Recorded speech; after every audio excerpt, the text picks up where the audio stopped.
My name is Vincent. I've always believed that trust is the foundation of love. Without it, love is just an illusion, something pretty but hollow. That belief became painfully real for me. I was engaged to a woman named Casey. We'd been together for several years, slowly and steadily building what I thought was a strong future. But everything came crashing down the night. I discovered she was still seeing someone else. That moment turned my whole world upside down, and I want to tell you exactly how it all unfolded. Casey and I first met at a housewarming party thrown by a mutual friend. What started as a casual conversation turned into hours of talking. There was an instant connection, and we exchanged numbers before the night ended. At first, we kept things light, grabbing coffee and quick lunches whenever our schedules matched. But it didn't stay casual for long. Those short meetups turned into dinners, weekend plans, long late-night conversations. Eventually, we officially became a couple. Our relationship grew in a steady rhythm. We didn't rush anything, but we also weren't stagnant. After a couple years, Casey started spending most weekends at my place from Friday night through Sunday evening. It felt natural.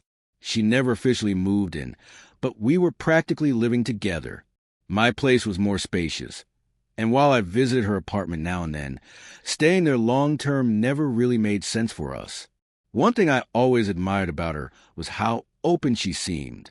From the start, she talked freely about her past, old relationships, family issues, even mistakes she'd made. There were no walls, at least none that I could see.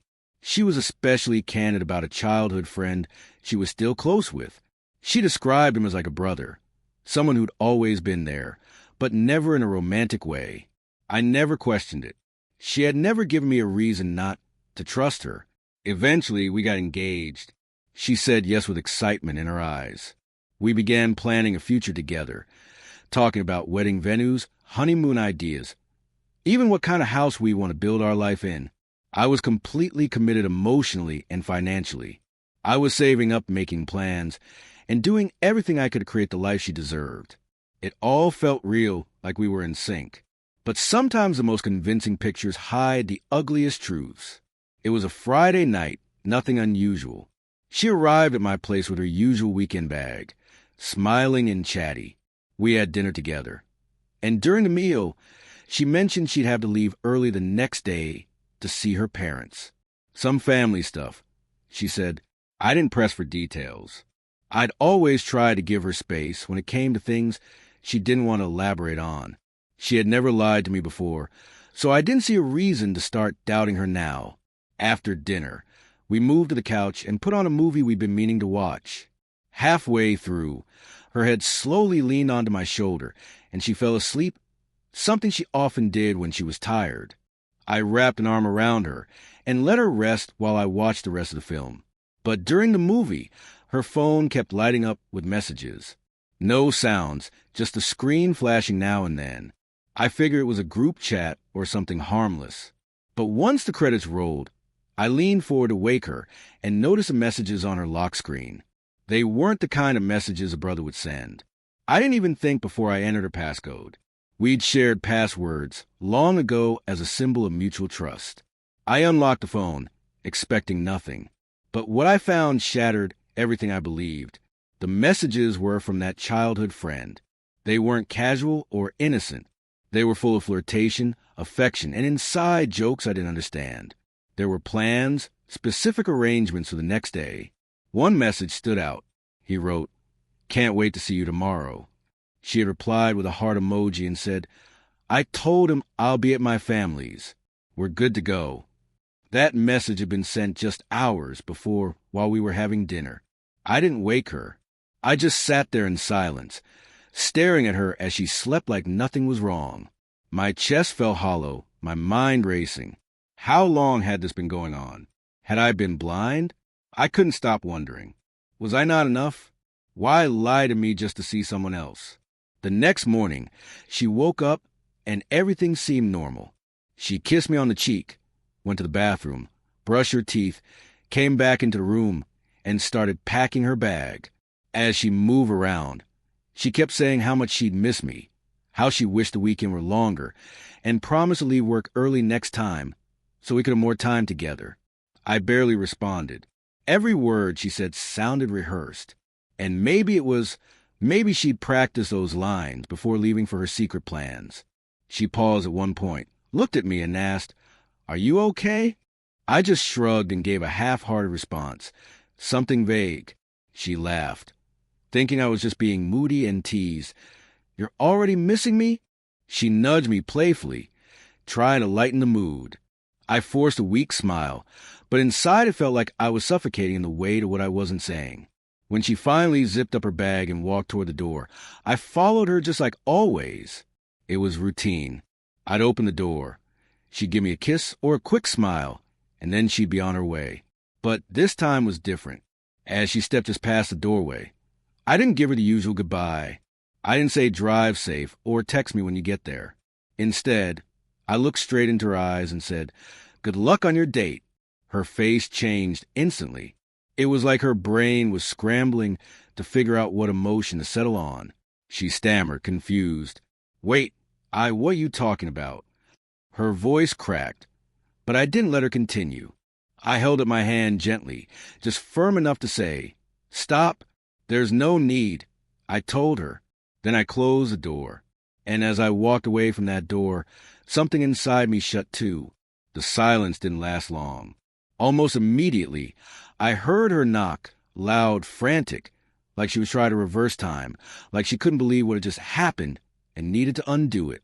The knocking turned into muffled sobs, and soon she was pleading through the door. Her voice cracked as she begged me to just listen. My phone buzzed once and again, and then it wouldn't stop. I didn't even have to check to know who it was. But I did anyway, just as I expected. The messages were pouring in one after the other. "Please open the door. Let me explain. It didn't mean anything. I'm not going anymore. I'll cut off anyone you want. Just open up." I sat there staring at my phone. The messages kept coming, but the words didn't make sense to me. She claimed it meant nothing. But if that were true, why lie? Why sneak around under the pretense of visiting family? Why plan a whole weekend away with another man? I felt emotionally paralyzed. My mind kept spinning through the same questions. Was the entire relationship just smoke and mirrors? Did she love me the way I had loved her? Or was I just a convenient choice? Someone stable and available while she figured out her feelings for someone else? Had he always been in the background? Was she ever truly over him? Or had I just been a placeholder? I didn't say a word. I didn't open the door. I didn't text back. Eventually, after hours of crying, knocking, begging, and sending message after message, she left. But it didn't stop there. Not even close. Days passed, weeks. Every morning, especially in the first few days, I'd wake up to a stack of unread messages. She wasn't hiding her desperation anymore. The texts were raw, short, and came at all hours. "Please talk to me. I didn't mean to hurt you. Let me explain. I miss you." Once, late one night, she wrote, "I know I don't deserve a second chance, but I'll keep asking until you tell me to stop." I never blocked her. I rarely even opened the messages. I just saw them on the lock screen and put my phone back down. Still, the temptation to respond was there. Of course, I had loved her deeply. But every time I felt close to giving in, I remembered what she had done, how she had chosen deception. Then one weekend, there was another knock on my door. I didn't move right away. I just sat on the couch waiting to see if she'd give up, but she didn't. She stood there quietly for a long time. Then she knocked again, this time a little harder. And then came her voice. "Vincent, please. I'm not here to argue. I need to talk." I stayed silent, hoping she'd eventually walk away, but she didn't. 15 minutes passed before I heard her voice again, this time cracking as she spoke. "You were right. I messed up, but please at least let me explain." That's when I opened the door. I didn't say anything, just looked at her and waited. She started talking. She told me she'd been emotionally confused, that it wasn't love she had gone back to. It was just a part of her life she missed, and she didn't know how to handle it. She admitted she lied, said she never thought I'd find out, and that's why she felt safe doing what she did behind my back. She repeated again and again that it didn't mean anything. But the thing is, If it truly meant nothing, why the secrecy? Why lie? That alone told me it meant something. I didn't interrupt her. I let her speak until she had nothing left to say.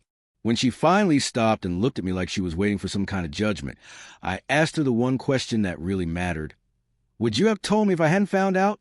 She froze, her mouth opened, then closed. She looked at the floor, her lips trembling, but she didn't say anything, not a single word. And in that silence, I heard the truth loud and clear. If I hadn't checked her phone, if I hadn't read those messages, she would have gone off that weekend, come back smiling like nothing happened, and kept planning our wedding. I stepped back. She looked up, eyes filled with fragile hope, maybe thinking I'd forgive her, but I didn't. I said, then this engagement was built on lies, and I won't build a marriage on that.